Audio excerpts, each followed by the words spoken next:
Okay, so this next one is on safe work procedures for silviculture for tree planting. I'll go over some general ones at first, and then I'll go over more specific ones for the tree planting. Um, I guess the first thing I should say is that you have, and all workers in BC have the right to refuse dangerous work. So if you feel like something is dangerous, you don't have to do it, and you're not going to be in danger of losing your job for that. So that's the first thing. Put that up there. Now for general rules for us. Smoking. So there's no smoking in any of the vehicles or within a 10-foot radius. I don't smoke and I don't want to smell smoke when I'm driving the trucks. If you're smoking, go on the landing away from other people. Um, some blocks won't even let you smoke. So if you're smoking, make sure you're being respectful that other people might not want to smell that. Um, For the driving, they should be going, if you're in a vehicle, it should be going at the speed limit, and everybody should have their seatbelts on. If the seatbelt's not working, let us know. We're going through all the trucks trying to fix everything this year so that that's not a thing. But again, if you notice like a seatbelt or someone's driving super crazy, let me, David, or Miguel, or Dan know. Though that's one of the most dangerous parts of our job is the drive to and from work. So everybody should be being super cautious. So we're trying to minimize the dogs on the crew this year. So I think Dan has a dog, and I think that's it for this year. If you do have a dog, we're gonna enforce that you leave it at home, except for Dan. Dan drives his own vehicle, so. All right, so field safety rules for hot weather. You guys all know: drink tons of water, wear a hat, big brim or a bandana. If you notice you're feeling dizzy, you should get in the shade, drink water. Um, I've dealt with heat and sunstroke, and it's not fun. You get really sick, so you really have to be mindful on those sunny days. Just drink a lot of water and wear the right protection, and just sort of be mindful of how you're feeling. Uh, So sometimes we'll see some trees when we do our pre-work assessments. There'll be danger trees or snags. Usually we don't cut anything down. We'll just usually point it out to anybody on the map. We actually rely a lot on you because it's hard to things change so much on the block. We rely on you to use common sense. If you see a tree that's hanging really precariously, don't spend any time under it. That's common sense. There's in the OHSP manual. There's a whole section on it, so go through that. Steep slopes. When you're working on a steep slope, obviously you want corks in your boots. It's dangerous otherwise, especially when it rains. Don't, if you're in a piece with somebody, which we're going to try and minimize this year, but if you are or somebody's there, don't walk above them and try and avoid loose debris. Don't go on any like slash or anything because it can move and that's super dangerous. So another big one is rocky ground, so like tendonitis or repetitive strain injury. Again, lots of information on the website and the resource page and in the manual. But it's like anything, especially for the first week. We've been delayed a month now. You want to go out there and you want to go fast. Like that's how you'll injure yourself. So make sure you're using the right technique, and yeah, don't go too hard. We can show you if you're not sure what the right tree planting technique is, but most of you are veterans, so you've got a good idea of what to go, but you just want to be centered on your knees, and you want to be over your shovel so that you're not slamming from the outside. You want to switch hands if possible, have a couple different ways so that you're not just doing the same thing hard over and over and over. And then if you do start feeling something, you got to let us know, because the best way to deal with it is time off and like icing it and stuff.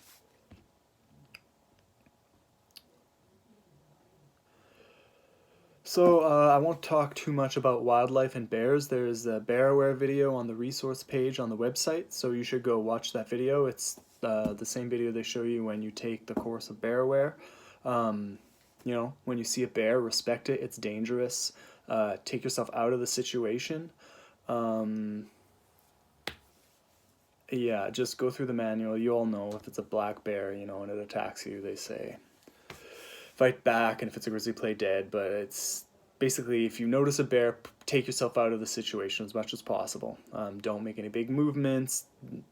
Don't surprise it. Just slowly get out of the situation. Let us know so that we can deal with it and put you in an area where it's not as dangerous. We have like bear bangers and stuff like that, so we don't have to work if it's super sketchy with the bears. And moose are the same way. If you see a moose, they're just as dangerous. So you want to get out of the area. They're just as dangerous as as the bears. So I've been out hiking in the Okanagan, and we've already found ticks. That's just hiking on a trail. They're gonna be out there again this year. So every cash break, if you can, just give yourself a little pat down, have a peek. Especially when you get home, check behind your ears, your hairline, your armpits, your groin area. They'll climb and wait and then burrow.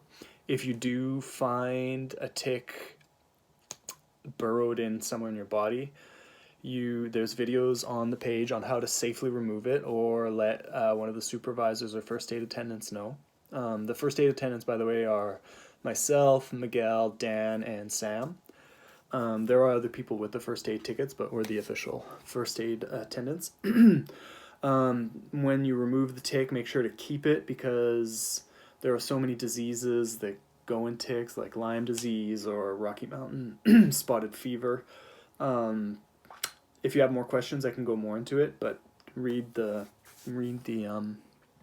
manual.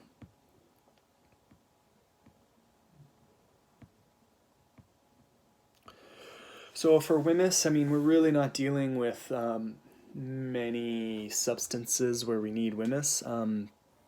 None of you will really be handing gasoline. So we do have the gasoline material safety data sheets in a binder or on an iPad in the truck if you really want to see that. I don't think we're using fertilizer this year. If we do, we'll get the safety data sheets for them, again, on the iPad that the supervisors have, or in the truck. Those are usually with a supervisor. So that's it really for Wimmis.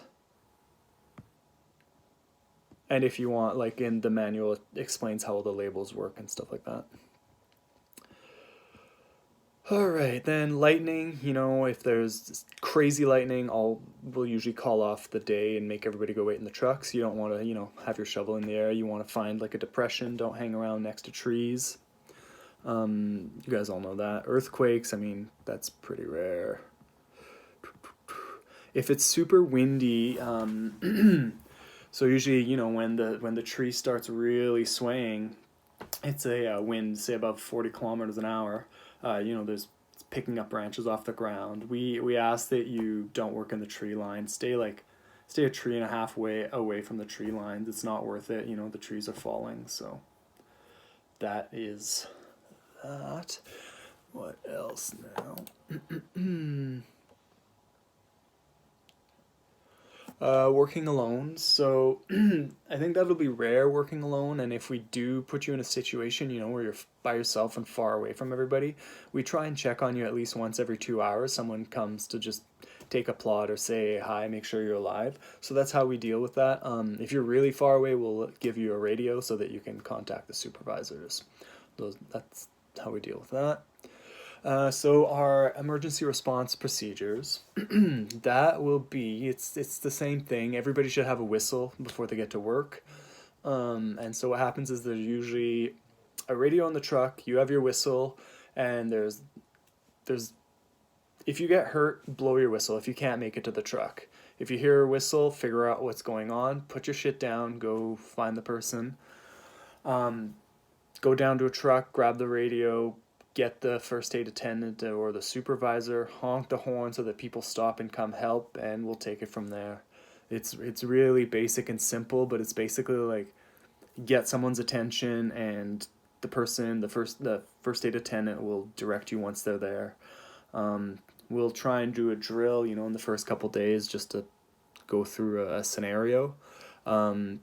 First aid equipment is every truck, every truck under the bench in the back has a level 1 first aid kit. And then the subs will have a Tupperware also with a level 1 first aid kit.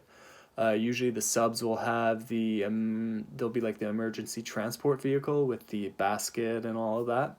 Unless you're a first aid attendant, don't touch that stuff unless you're really specifically asked to go get that stuff. If you need to get into a first aid kit, let us know. Like, you shouldn't be just digging in there yourself. We need to know why you need a Band-Aid, even though it might just seem like a scratch. We need to start a paper trail. What else? Talked about the personal protective equipment, talked about windmiss. Hazards, yeah, I sort of went over that. Alright, so this is the second last video. I'll do another video on COVID and how we're planning to deal with it. That's sort of new to me. I linked to the regulations that we're going to be following, so I encourage you in that email to, I'll link it again in this email when I send this out. But I encourage you to go read that. That's what we're using as it's our guidance, and it's pretty clear what they want us to do. It's pretty common sense. Anyway, I'll talk about that in the next video.